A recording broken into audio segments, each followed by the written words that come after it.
saw your program and thought, what in the heck is this? The Beer2Clear initiative. And actually, what Kelly was just talking about and the conversation this morning, and actually I'm going to move this, because I know people over there have trouble seeing. Can you see that anyone? Here? Okay. The conversation this morning has been really good. We've gotten into, not only a lot of innovative technologies, the legal ramifications of Superfund and CERCLA, and how to navigate that, and talking about what are we going to do with money, because that's what this afternoon is all about. So I'm glad everyone is in that headspace, because this is an initiative that really gets into a broader examination of how you can marry innovative engineering and EMD and remediation technologies, along with funding, along with developing useful partnerships. So how it all began. Yes, I do work with Kelly. She technically, I guess, is my boss, kind of, right? So I work for an environmental consulting firm called Northbridge Environmental out of Washington, D.C. And generally, we are experts in the Clean Water State Revolving Fund, the Drinking Water State Revolving Fund, and we specialize in doing environmental finance strategies. That is our area, that's our bailiwick. We work with all 50 states. We work with every SRF program. And before that, I actually worked for an SRF program in Arizona. So I was an environmental program specialist for the Water Infrastructure Finance Authority of Arizona. I worked with a lot of disadvantaged communities, a lot of tribal communities, and I still specialize in working with communities and groups, nonprofits that don't have really robust revenue streams like Kelly was talking about. So I've been doing this for a really long time. And it's been over a decade that I've been running around working in the SRF world and going to all of these different projects from Hawaii to Vermont to California to Oklahoma, and helping them, helping these communities sort out these problems and come up with innovative strategies and mechanisms to overcome their obstacles. I've come home. I live just over the hill in Ridgeway. I live here in Colorado. And I get to see the effects, just like everyone else who's a local, of abandoned mines and acid mine drainage on our water bodies and our watersheds every day. So it's very personal to me. And after more than 10 years of working in the SRF program, I'm getting increasingly frustrated with coming home and not having project work here. Not having project work that really would allow me to get in up to my elbows into this mess and try and come up with solutions here. And so that was my one part frustration, because it's my job, the job of my firm, to come up with innovative ideas that are outside of the box to solve these problems. But yet the project work in the mining space was just not there. It was remaining elusive, and it's kind of become my white whale, so to speak. So then something interesting happened in January. The government shut down for just a little while. Actually, a long while, right? And I'm sure that affected some people in this room, and it certainly did affect me. But actually, it gave me a gift. During that time, that's what that was. The gift of time to have to myself, where I'm not, doing the EPA work, I'm not doing the SRF work for all these states, I'm not traveling all over the place. I had time to actually think about what was important to me and what I cared about and how I was going to solve it. And that meant going outside of that SRF space, going outside of the firm that I work for. So this initiative, this Beer2Clear initiative, is not part of that. It's not part of Northbridge Environmental. This is my thing. And I'm not getting paid for it. It's just something I'm passionate about doing. And I thought, I'm going to bring some expertise that I have to bear where I live, because I think I can really make a difference. And so during that time, I came across a very interesting presentation that was given last year at this conference by Jim Cusick from Lincoln Engineering, who's here in the back. And he gave a presentation called A Pathway to Walk Away. And it was all about using innovative approaches with passive mitigation using probiotic soil amendments to deal with acid rock drainage into water bodies. And as Kelly can tell you, sometimes all it takes for me is just one little nugget of something for me to have an idea that just goes somewhere else. So that was my inspiration. I was inspired by that presentation, and it gave me ideas. And I had time. I had time to drive over to Denver. I had time to call up Jim and Lee at Lincoln Engineering and go and talk to them about this idea and see if they thought it made any sense or if they were interested. And lo and behold, they were. They thought it was a cool idea and they'd be interested in seeing how it comes together. So the determination was there. It's there on my part, it's there on their part. And so what I knew is that I had something where I could think bigger than just remediation alone. Because the true solution to this is beyond that silo. I mean, that's fundamental. We need that for it to work. But to do something larger is to also think about other markets out there and how we can bring them into this conversation and their participation. Are there creative uses, beneficial uses for waste streams that we might be able to apply to our technology, where we can possibly generate a new revenue stream and maybe, just maybe, attain some sort of steady state funding for watershed groups, nonprofit groups to tackle these kinds of projects. And so really with the Beer2Clear initiative, my eye is on enterprise. It's a bigger thing, where it's a full suite of services, not just the engineering component. But in order to do this, like any smart person, and we're all brilliant people in this room, I know that, know that you can't do it alone. I know I can't do it alone, because I'm not a geologist, I don't have a PE, but I have expertise in other areas. And I needed to build the right team. So I was off to a good start with Lincoln Engineering, so that was great. But I needed industry professionals. I wanted to have a team that were experts in their field and really well respected. So with Lincoln, they're internationally recognized for their work in this area of passive mitigation. And then I wanted to have industry partners that were part of good community members and were integral to what is going on in the San Juan region. And so I wanted to reach out to Uri Silver Mines. So I was talking with Brianna Greer and Brian Briggs from Uri Silver Mines about this and their participation in the watershed partnership and in undertaking cleanup efforts as part of their active mining work. Really spoke highly of having a partner like that that had expertise and would be able to really guide us in the right way. And they've been integral to this effort because they've offered to provide us with tailing samples from the Atlas mine site. It's a Hanford Revenue Virginia mill, so they're donating that to our cause. And then lastly, for Beer2Clear, obviously we've got to have beer for some. So our first flagship partner from craft brewing is the Colorado Boyd Brewing Company. So these are the key partners.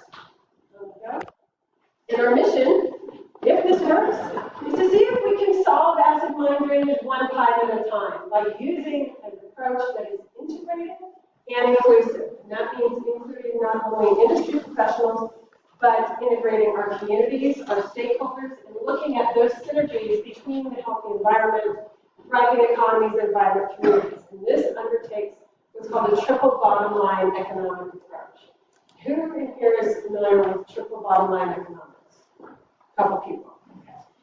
Well, that's one of the areas I actually specialize in, and I've worked with state programs to be able to convey a lot of non-point source type of activities, or even capital improvement plan types of projects, and be able to translate those projects and that data into various types of economic benefits. So either it's environmental benefit, which we're all very familiar with here, whether our streams are attaining, how we're reducing particular contaminants of concern, whether our surface waters, our rivers, streams, and lakes are fishable and swimmable, and all of that, right? But then there's also financial indicators and socioeconomic. So how does a capital improvement project or a non-point source project, how does that actually relate to what seems like there's no nexus at all, right? How does that relate to improving the economic condition of a local community within this watershed? How does it improve jobs? How does it improve your tax revenue? How does it improve your public health and your medical care costs associated to whether or not you are being exposed to certain contaminants or hazards or things of that nature, and then financially wrapping that into, one large overarching view of what these benefits are. So the Beer2Clear initiative really wants to take that triple bottom line economic approach, which also means involving and including all of those different stakeholders to be part of the solution, and really work on silo busting. So that grassroots effort is predicated on busting down the silos of how the public understands how water works, looking at a watershed as actual infrastructure, instead of looking at these things in separate silos. Like, oh, well, this is Safe Drinking Water Act over here. No, we're only concerned about that. This is Clean Water Act over here. When in fact, that nexus between them, they rely on each other and they integrate together constantly, because water quality health is public health, is environmental health, is financial health altogether. Interesting, in California, it was about 3 years ago, they actually passed a bill, it's AB 2480, and it actually, by law, now recognizes watersheds as infrastructure. They can be, projects that improve watersheds can be included on a capital improvement plan, and they are eligible, just like any municipality, to go out and issue tax-exempt revenue bonds for infrastructure projects. So that happen in a watershed. So that is looking at that whole one water approach and how you break down those silos. And it's important for us to understand as we think about how do we communicate that to our stakeholders, because they aren't going to know that. So we have to be the messengers of how all of that works and why it's important to them. And that's why triple bottom line economics is very, it's essential to getting participation, because if you can relate a water quality benefit to the household level and how that impacts somebody's wallet and their family, they will care, and they will care about you, and they will care about your project, and they will support tax increases for some reason, as long as it speaks to them personally. And it's all about translating that. So, in order to do this, like our legal panel was talking about before lunch, it's important to go through all the steps and do it the right way. You've got to prove what you're saying. You can't just be like, it's got an amazing idea, and I think you all should just get behind it. So we're doing a proof of concept pilot because we want to make sure that this works. And so basically the hypothesis is building off of work that's already been done. It's not, this newfangled thing that I hatched during a shutdown and no one knows if it's going to hold water. It has held water and it works. And that is working on the dirt projects. So those are the ones that we want to really focus on, because legally and with liability issues, that's safer territory for us to work in. It's not permitted, it's literally not wastewater stuff. So it's the dirt work on waste rock and tailings and that kind of stuff. And using a probiotic amendment. For Beer2Clear, we're going to be using spent brewer's grain to do this. So the Colorado Boy Brewing Company is donating that spent brewer's grain to us to work on this proof of concept pilot to see how well this stuff works, right? So here's the equation for how that acid drainage is created, right? So you need all of these variables in order to result in that acidic drainage. So you need water. You need some kind of oxidizer, whether it's, a ferric iron or air, pyrite, which we have in abundance around here, and then ATFBO, and I'm only going to say this one time, and that is acidophile bacillus ferrooxidase. Okay, so we're just going to call it bad bugs for the rest of this presentation, and then maybe after numerous adult beverages at the reception tonight, we'll have a competition. And who can say it 3 times fast? Winner takes the spoils, but that's the last time I'm actually going to say that today. Okay, so when we look at this and say, okay, well, if you take any one of these variables out of this equation, we have mitigated AMD. We can't really do anything about water or air, that's just life. Pyrite, it's everywhere. It's naturally existing in our rock profile or our geologic profile here anyway, so you can't get rid of pyrite. And then you've got the bad bugs that absolutely love to feast on that stuff. They love eating pyrite. right? And then they create all this acidic drainage. So obviously, we can hit the button. There we go. If that's our Achilles heel. That's our low-hanging fruit, is to get rid of that. So it's been done before, and we looked at the SPG sample that we collected from Colorado Boyd, and it showed that it had high bioavailable carbon, but a really active microbial environment, which is great. Those are all the characteristics of an amendment that should be effective, right? But not only that, it actually is capable of providing carbon sequestration. So when I talked about finding beneficial use markets for a waste stream, that's beneficial use of spent brewer's grain. You know, some of you may say, well, it's already being used beneficially out there in the agricultural landscape, right, for cattle feed. And yes, it is, and that's very good. But not all of it is. I mean, a portion of it is.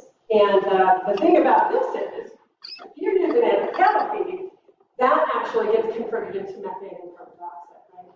But if you use it in this application, so the good bugs that actually use the SPG, and they feed off it, and they become like a bicarbonate alkalinity.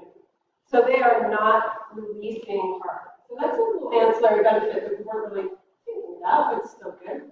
And so this is a holistic strategy that uses a one-water approach, really, and even one water in the craft brewing industry, because water and water quality is very, very important to that industry, which is an enormous, huge industry that we could possibly tap for this. And so we're going to see if it can actually function as a geomedicine to prevent AMD.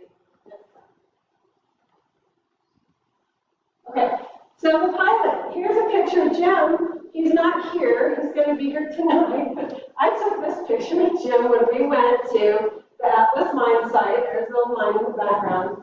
To collect our initial sample for acid-base testing to take back to the lab and just figure out what characteristics we were dealing with so that we could put together an amendment that would make sense. And so we're going to be putting together a one-year kinetic cell test that was going to use 20 different cells of different combinations of amendments, different recipes, which I can't tell you what's in it. You know, that's a secret. And we're going to do the water quality sampling ourselves. And also we're going to analyze how well it promotes vegetative respiration.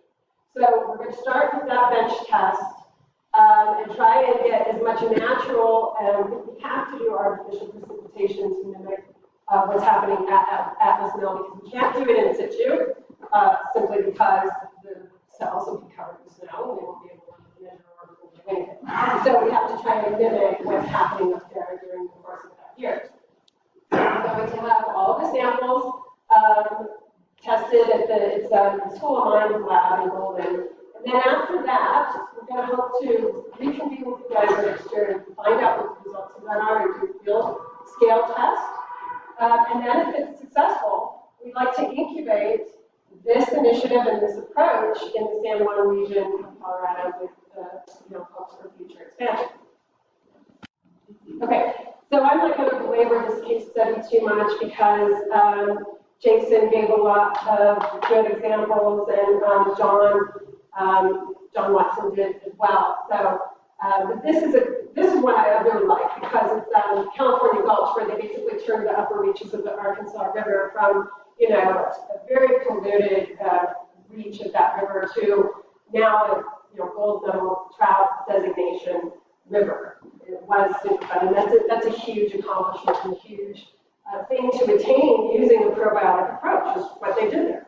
And so I did put TKO up there because it was a total knockout as far as the probiotics are concerned, because they had all of those bad bugs up there in these fluvial tailings that were transported, and they were filled with pyrite, and those bad bugs were just having the feast of a lifetime. And by using a probiotic amendment that was comprised of sewage sludge and ag limestone, they put that on the fluvial deposits, and after a year, they noticed improvement in soil quality, pH increased, mobility of the metals went down, soil toxicity was down, plants and soil activity increased, and things started growing. And so that combination worked really well, and those good bugs outcompeted that bad bug ATDFO. So it's a great example of what can be accomplished using a probiotic mimic. So you say, well, there's stuff out there that's been used and it works, so why would you change that? Why would you go to spent brewer's grain, which is a little more experimental and it hasn't been as proven? I mean, there's some studies out there where they've looked at it and they've found that it has very similar characteristics. And see if the California Gulch scenario could have been replaced. You could replace it with SPG based on other studies that we've seen, and it would yield a similar result. The biggest reason why is that SPG is because I've done enough work in the field of wastewater, and decentralized wastewater treatment systems, and direct potable reuse, and non-point source projects, and done a lot with marketing and focus groups, trying to increase pipeline demand, project demand for SRF programs who are trying to make more money and product with that I know what resonates and what doesn't when you're going out there and you're talking to stakeholders and you're trying to get involved in it. If you start talking about waste and sludge and manure and things like that, you lose them about that fast. It's just, us in this room, we're all STEM people. We've transcended the ick factor that comes with a lot of the stuff that works. So we're really used to it. But when we go out there and we talk in the public sphere, and you get to, talking about, we're going to use some, biosolids from the wastewater treatment plants and sewage sludge and some manure, and people are just like, this is gross. I don't want to talk about this anymore. I'm out. I'm done.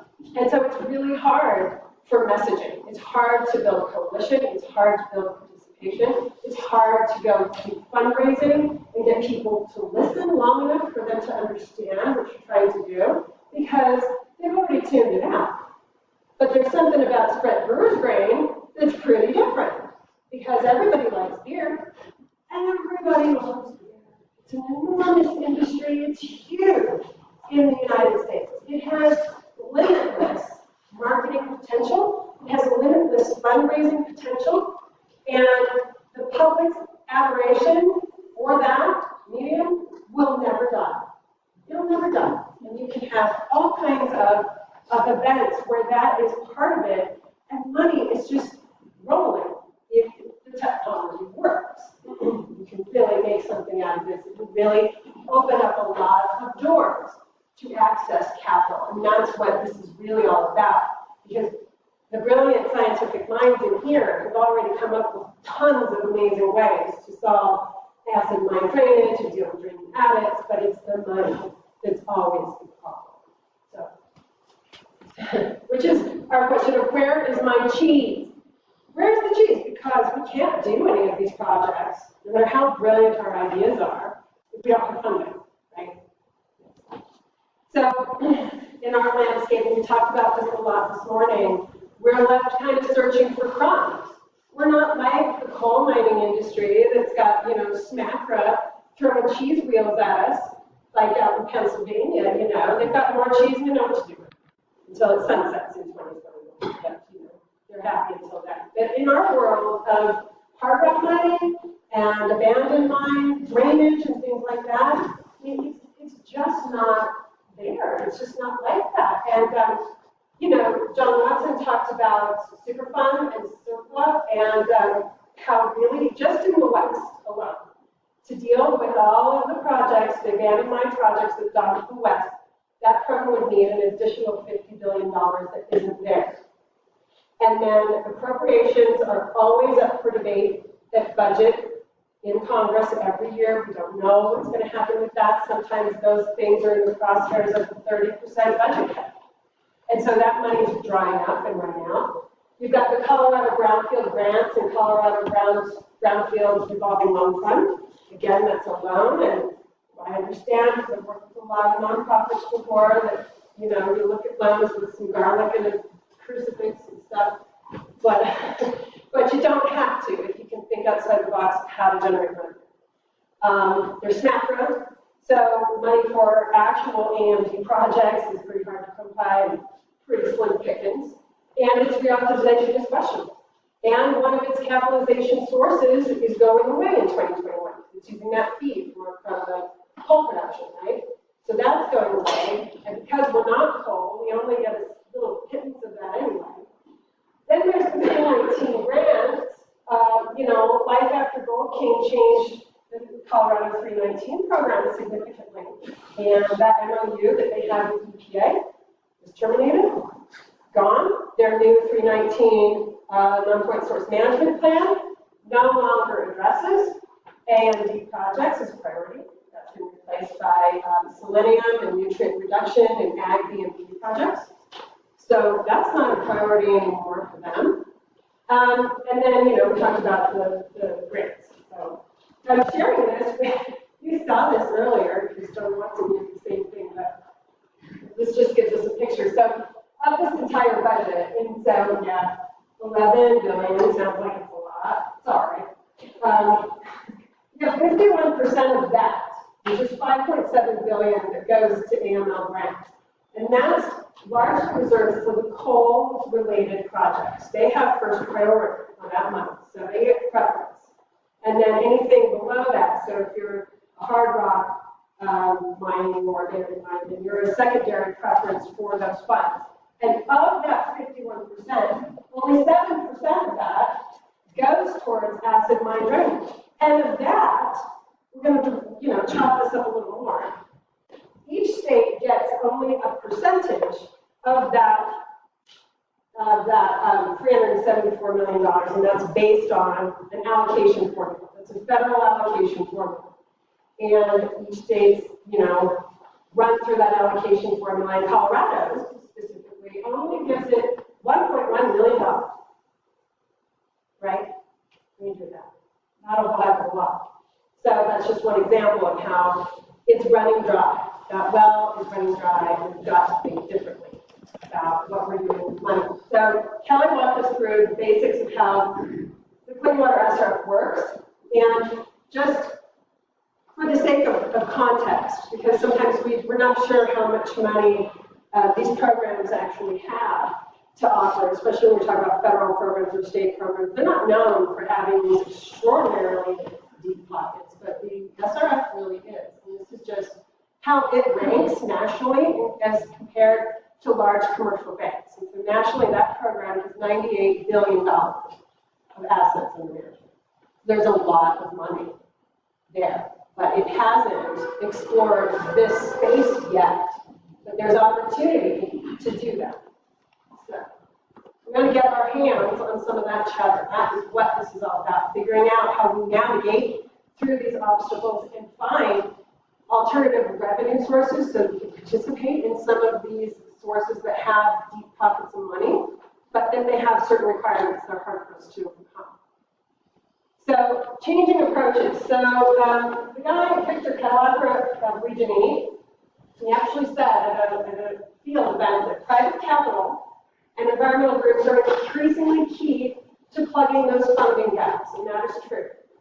It can't make decent headway going forward in funding these projects by doing the same old thing and still relying on that insatiable appetite for grant funding because it's going away. We're forced into having to think differently. And when you start to think about different ways around this and then identify something, identify a source you would like to tap. Maybe it is the SRF. And what obstacles procure you from accessing that money? That's what I specialize in. It's what I've done all over the country, is find those obstacles, find a way around it. Sometimes that means we go in and we change state statute. It's not the first time we've done it before. Again, we can stand up new programs, we can help set up sponsorship programs, we can help set up pass-through lending programs, and with Beer2Clear, we can actually develop a new revenue stream. We can make the right partnerships, and that's really key, is making the right public-private partnerships. That's all the difference in the world, because there's a lot that you can do with this sort of model. So this is really a business model for how you use technology that's been perfected by very experienced engineers, with the environmental financing piece, and the marketing and outreach piece, and the messaging piece, and the policy piece, and really bring that all together.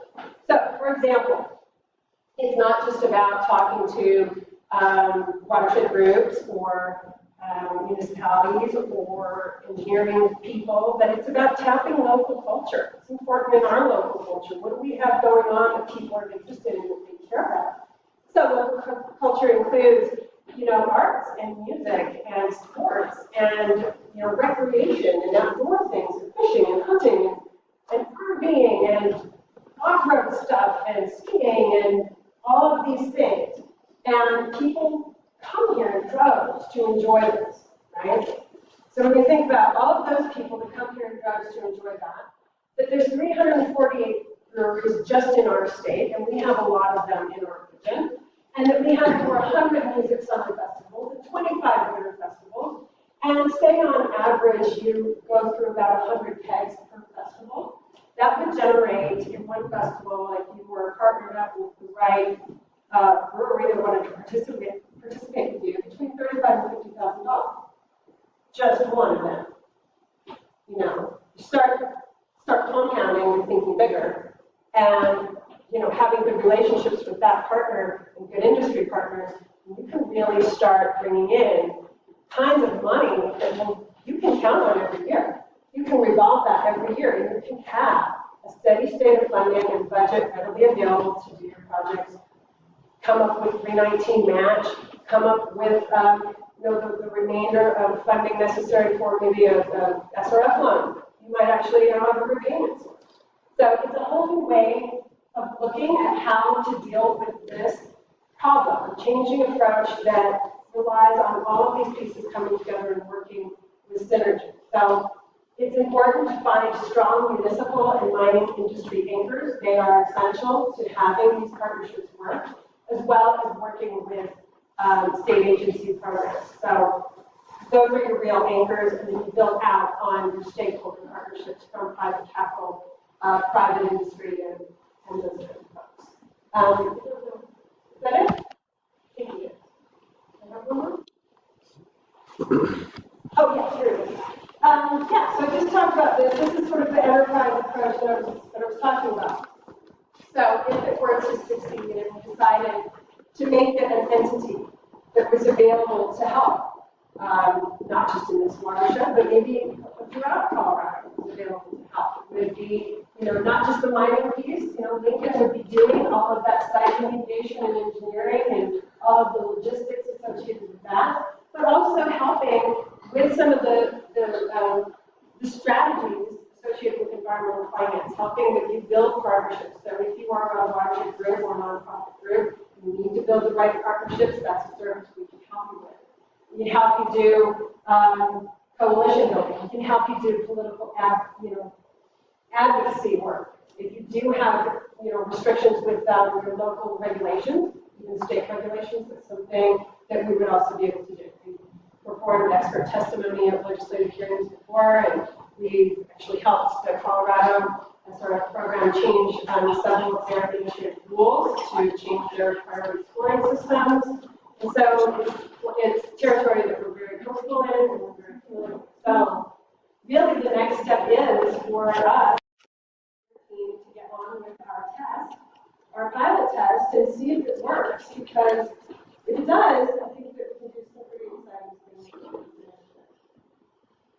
And I think that's the last thing. I have contact information here. So we're going to be tracking the project on this website at the bottom if you want to follow it. And then any questions, you can reach out to me at that email address. And then that's it.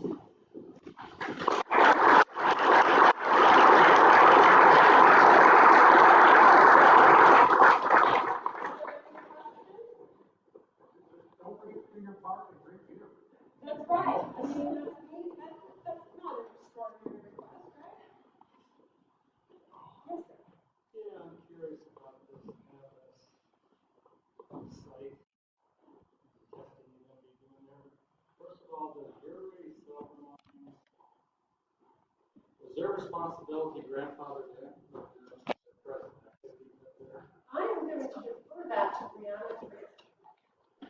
I mean, why are they interested in this? Sure. There has to be something for them. Sure. I'll be happy to say a little bit and while you're talking really well and correct anything I said that's short.